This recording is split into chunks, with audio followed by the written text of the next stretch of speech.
Elden Ring Nightreign asks the question, what if you had 30 minutes in Elden Ring to make the best character you could to defeat a particular boss? The term that has solidified in my head over my 40 hours with the game is that Nightreign is a Souls-lite. From Software stated that Nightreign was designed as a condensed RPG, and it delivers on that. In Nightreign, you play as one of 8 archetypal characters called Nightfarers that can be swapped out between runs. Unlike the Souls games, the chosen character will have a big impact on how you play, due to unique skills as well as fixed stat progression as you level up. You can choose from a list of expeditions to play that feature a unique Night Lord, who will be your big boss at the end of the run, and are then matched with 2 other players who've also selected the same expedition.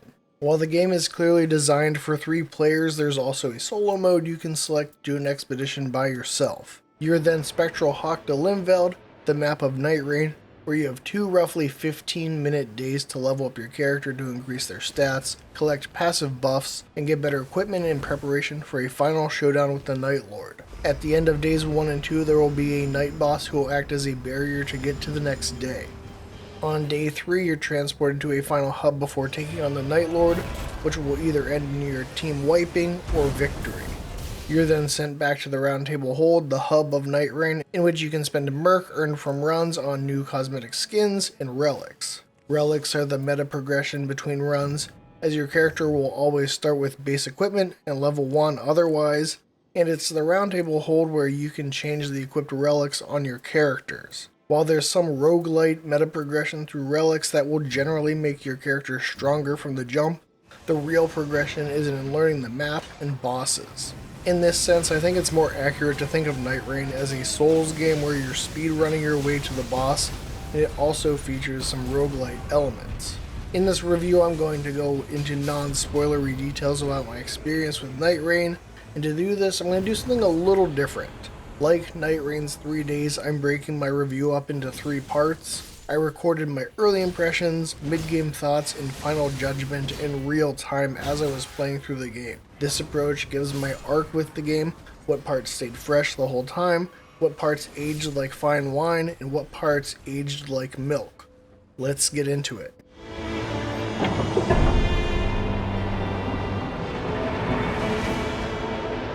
Why, hello there. So at this point, I've played about 6 hours of Nightreign. The game starts off with a very brief tutorial. From there, you get into the game proper with Gladius, or Tricephalos is the first expedition, and that's the only one available at the start, and that's kind of an extended tutorial to get you into the game. There's limits on characters you can play, there's a few that haven't unlocked at that point, and you just have the Tricephalos expedition.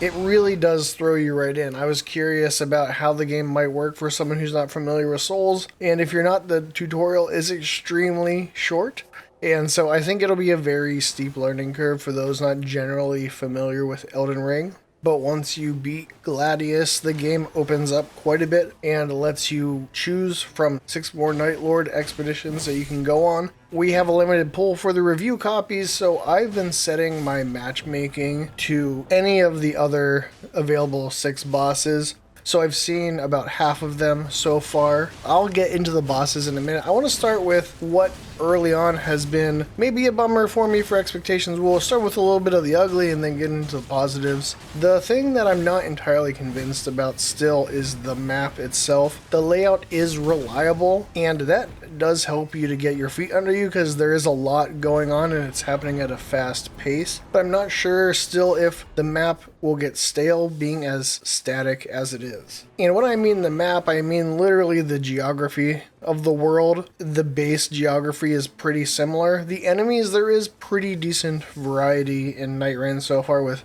different enemies in different areas. There's sort of ones that you get used to, but I would say it's felt more comfortable so far, and there's enough rotating different sort of sets of enemies and types around the world so that the runs, at least who you're facing, doesn't feel too similar. There have been some very fun bosses and callbacks to the Souls games.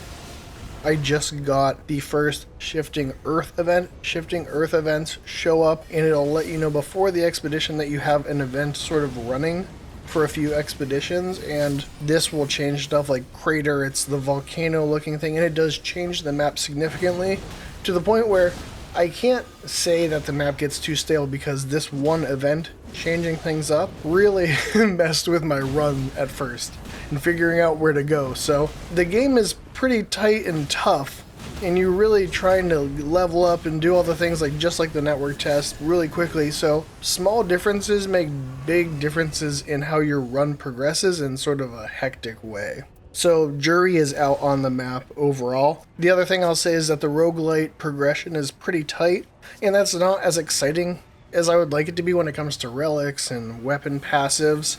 They don't get too crazy. There's some fun ones, but not really anything more outlandish than what we saw in the network test. There's more variety in them, and there's more things that they do, but they are generally pretty tight and not like super wild. I don't find the runs to be particularly swingy. It has a variety of different ways your run can go, and you can get a weapon that really helps you out and get really good synergies, but the realm of possibility isn't as extreme as other roguelite games. So now I'll talk about the bosses. I've seen about half the ones that I think are in the game. If there's 8, I've seen 4 or 5 of them at this point, and they are hard as balls, but more importantly, they are confusing. They have different gimmicks and things going on, and I think the way forward for me is I'm going to need to start really focusing on how to tackle a particular boss and maybe focusing on that instead of just matchmaking randomly, but that way I can get my relics sort of maybe geared toward a specific boss, because they do seem to have specific gimmicks and weaknesses and strengths and stuff you kind of want to plan around a little bit. But there's definitely at least 2 bosses where I'm not really sure what's going on exactly. I just kind of go in, try my best, and we die, and I don't know why. So in one instance, I did try single player sort of as a way to do some player quests, which I'll talk about more in a second, but also just to give myself a little time to look around. And single player is possible, but it's hard. Like, there is some scaling, but it's not easy, and I think if you're learning the game, you might be tempted to give yourself time to explore and look around the map and get used to things. That might not be a bad idea, to look at the map and start to get an idea of where you might want to go. But if you want to see the game and really get the experience, I think you need a party unless you're particularly good or you don't mind, not progressing through, because I think the more bosses you defeat, more stuff unlocks and stuff opens up. So right now I'm feeling pressured to get more of that stuff going so that things don't get stale and so that I see the full breadth of the game. I feel like it's still opening up for me. But yeah, I think the last point for my early impressions I want to talk about is the story. The story has plenty of mystery and lots of stuff regarding the characters. A lot of it is text and there's some, dialogue with them. It's not particularly compelling to me. Honestly, it's not bad, but it's not like if you're into the From Software mode of telling a story. There's a bit of mystery, but a lot of it is just exploring characters, and it's a different type of approach to storytelling, which isn't bad. It's just not necessarily pulling me in the same way. And one way you progress the sort of story of characters and learn about their past is by getting these quests, and you have a quest active. It might mean in a run you have to go get an item or do a thing during the run to progress the quest, and that's been interesting, although for some reason you can't have multiple character quests active, which can make it harder playing with people. So I've actually done character quests, just like single player expeditions, just to get that quest done, which it feels in conflict with the game a little bit. But overall, I'm having fun. I'm still very motivated to keep playing the game. It's hard. It is a challenge. That is fun. I think it'll be very frustrating for some people, and I will say the multiplayer aspect has been frustrating for me. I got to Gladius like 3 times before beating him. I haven't been playing with one party, I've been matchmaking with randoms, and we haven't been on voice, and I think that'll help so much. I did that during the network test, and that was easily my favorite runs were with friends, and that's definitely true here. Not that the other players were bad, but just that extra coordination helps, and we had people disconnect. And just stuff about the multiplayer in conjunction with the game being tough can make it frustrating when those things don't come together or something happens and it just sort of falls apart, and then that's like 40 minutes. You get some relics and stuff, but because the relics aren't radical, the reward for getting some relics instead of progressing the actual game doesn't feel quite as exciting. I don't really feel like I'm getting aggressively better relics at this point. I'm just getting some more options sometimes.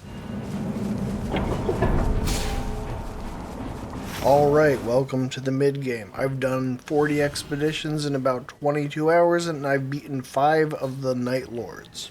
Note that some of these expeditions include single player runs for character quests. As I mentioned earlier, it affects the matchmaking, so I've been doing those single player. I've continued to run mostly with Wilder, but I've messed with Raider and Guardian as well. Raider is a lot of fun, is even more aggressive than Wilder as far as just being an all-out melee sort of character. And even though I enjoyed Guardian in the network test, I've not really been vibing with Guardian much in the full game. I just don't think the more passive tank playstyle actually ends up working out for me. I sort of just like to run in, which is probably why Wilder and Raider have gelled a little bit better for me. The bosses that I've gotten beating 5 Night Lords now, they continue to be fun and varied, and they give that classic Souls feeling of knowledge about the approach, figuring out what they're weak to, their moveset, and taking advantage in preparation to overcome them. And at the core of the preparation is, of course, the map in the days preceding the fight with the Night Lord. The map continues to be largely similar, but it's not as much of a problem as I thought it would be. It's not really feeling that stale after 22 hours, and that's because the varying enemy layouts and the pressure of time means that you're not interacting with the map in the same way, depending on where you land, the enemies, the shifting earth event that's active. Your route is going to be different. And at this point, there starts to be a really granular understanding of the map and how to approach it. You learn what bosses are worth your time, what encampments or castles are worth your time, and at what level makes the most sense to approach them. Wasting time isn't an option, and you'll need every precious minute to get up to levels 12 and higher, because those make a huge difference against the Night Lord I've found. And as I play more, I really think that the core of this game is really built around figuring out the most effective routes through the map and just generally having an intimate understanding of the map, where to go, what happens when the ring starts to move in, how you can hit the outer ring of areas first, what makes the most sense, and in what sequence in a given layout. The shifting earth events, once there's multiple of them, add additional wrinkles that do mix things up in a pretty meaningful way, I would say overall, and they're pretty interesting to explore and can make a run go really nuts if you fully dive into a shifting earth event, and they usually have really big payoffs for doing so. As I mentioned, I've gotten more into the character quests, and they're good for progressing your character by getting some good runes and items specific to them that just naturally fit into the playstyle because they're tailored toward them. The stories aren't blowing me away, but they do add some flavor and some general interest. And as I mentioned, I've been doing these character quests as single player expeditions. The biggest issue comes from that sort of thing, the fact that it does affect the matchmaking. And this also ties into the shifting earth events, is that they are also something that limits who you can matchmake with, because they have to have the same shifting earth event active. So especially with the limited reviewer pool that I'm working with, I end up sleeping through the shifting earth events so that it doesn't affect my matchmaking, because otherwise I can't find a game. And while this won't really be a problem at launch, I really kind of question some of these matchmaking design decisions for the longevity of the game. Because I'm in a pretty limited pool of there's maybe 100 reviewers, and it is hard to find people sometimes, and I just see that being the game down the road, and these sort of decisions to limit matchmaking with these certain factors seem like they're not doing the game any favors, especially because it doesn't have cross-play. So I just really don't know, it doesn't seem like it was designed to really have the long-term appeal or long-term considerations. Maybe that will change with patches or DLC, but as it stands, it does feel like it limits things a bit. The other thing that I've been thinking about is the pace at which new content is added and how it happens. Most of the additional content, like new shifting earth events and story beats, are sort of gated behind beating a Night Lord. So if you're getting them down at a pretty good clip, you're going to get new stuff pretty quickly. But if you're getting stuck on some Night Lords, or you're just bouncing around them and not really progressing, that can sort of stall things out as far as adding different content goes. I will say that I do appreciate that it's continuing to add new things, but it's sort of It's not like it's adding so much new stuff and it's impressive that it's continuing to add new things.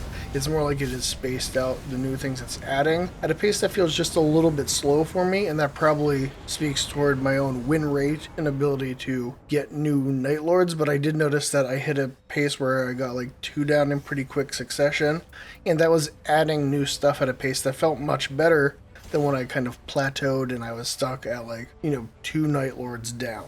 And I think it's kind of neat that even at this point there's still a shifting earth event that I know I haven't unlocked yet.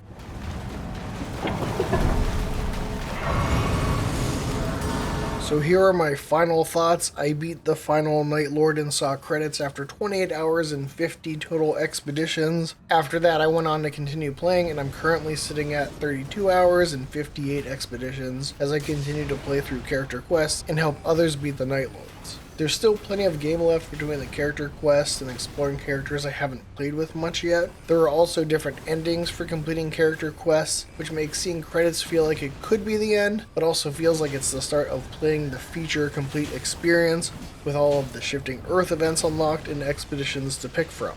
I can see myself losing steam after getting through a few of the character quests, but for now I'm still finding myself compulsively returning to the game and the urge to get another run in. I mean, I'm having this conversation and kind of wish I was doing another run right now. The familiarity of Nightreign serves as both the strength of the game and what will ultimately be what goes stale first, I think. In the lead up to Nightreign, I called for more variety in the maps and enemy encounters because I was thinking that the loss of careful exploration, a thing I really value in Elden Ring and the Souls games, would be replaced by my interest in roguelites. While I still think the game could benefit from some more variety, I think the map being as static as it is leads to the sense of place and route planning that is the most interesting challenge to unravel, and that was the most pleasant surprise to me. From Software may have asked us to forego meticulous exploration in Limveld, but they're masters of creating interesting spaces to navigate, and Limveld is further proof of that. Dark Souls 1 and Bloodborne appealed to my Metroidvania sensibilities in planning routes through a map, and Nightreign surprisingly does something similar for me.